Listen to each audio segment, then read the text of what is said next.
Já vás všichni zdravím, jmenuji se Martina a jsem pleťový terapeut, expert značky Dermalogica. Dneska bych s vámi ráda probrala pudrové exfolianty, které najdeme u Dermalogica v nabídce.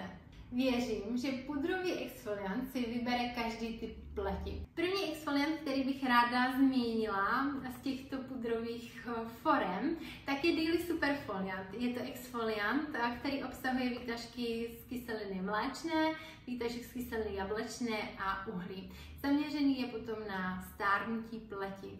Daily Milk Foliant, to je nejnovější přírůstek do této pudrové rodiny exfoliantů od Dermalogica.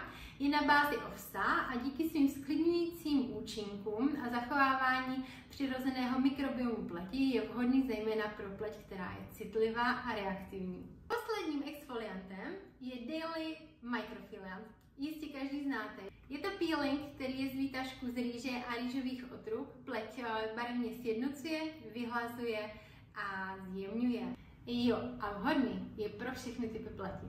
Pojďme si teď povědět něco o magii těchto pudrových exfoliantů a pojďme si ukázat, jak se míchají a říct si něco o tom, jak se aplikují a s čím vším se dají kombinovat. Začínáme s Daily Superfoliantem. Trošku jsem si nasypala do mističky, přidám si trošku vody a pomocí výškovitého štětce si tento exfoliant vyšlehám do krásné pěny.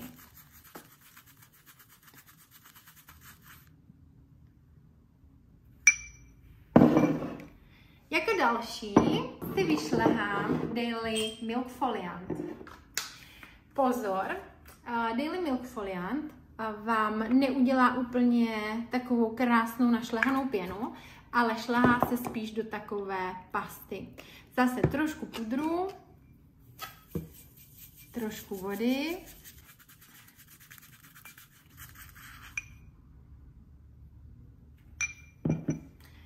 A jako třetí si vyšleháme tento bestseller Daily Microfoliant. Zase trošku exfoliantu si nasypu do misky, přidám trošku vody a pomocí výškovitého štětce vyšlehám.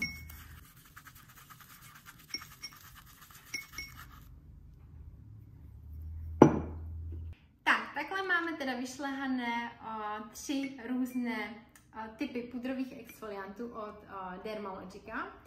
A vyšlehat si je můžete takto v misce, jako jsem to udělala já, nebo si je můžete klasicky nasypat do navlhčených dlaní, spojit s vodou, granulky, nanést na pleť a krouživými pohyby provést exfoliaci.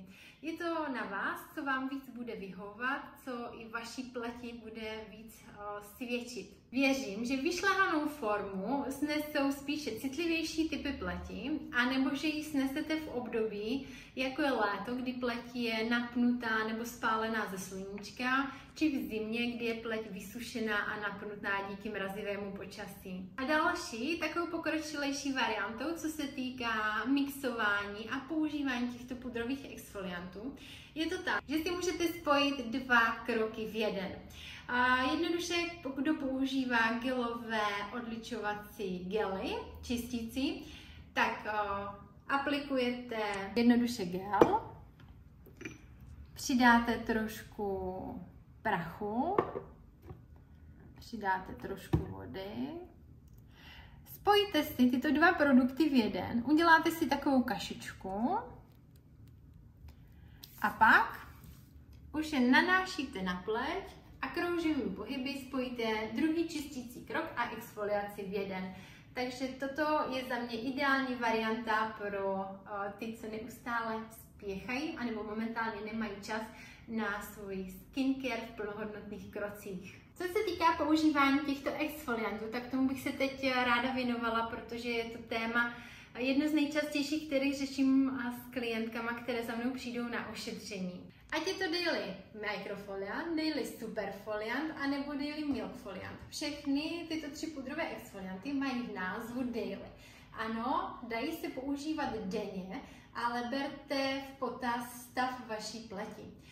Pokud je pleť napjatá, vysušená, citlivá, reaktivní, raději používejte exfoliant třeba 2x, 3x do týdne. Pokud vám to svědčí každý den, není problém, můžete používat každý den, ale věřte, že i použití exfoliantu 1 či 2krát týdně splní svoji úlohu a není potřeba používat častěji. Daily Milk Foliant se vyšlehává nebo případně v dlaních s vodou spojí do takové pasty. Daily Super Foliant a Daily Microfoliant jsou potom peelingy, které obsahují granulky. Jsou to jemné granulky, které se v kombinaci s vodou rozpadají a vytvoří opravdu krásnou našlehanou pěnu.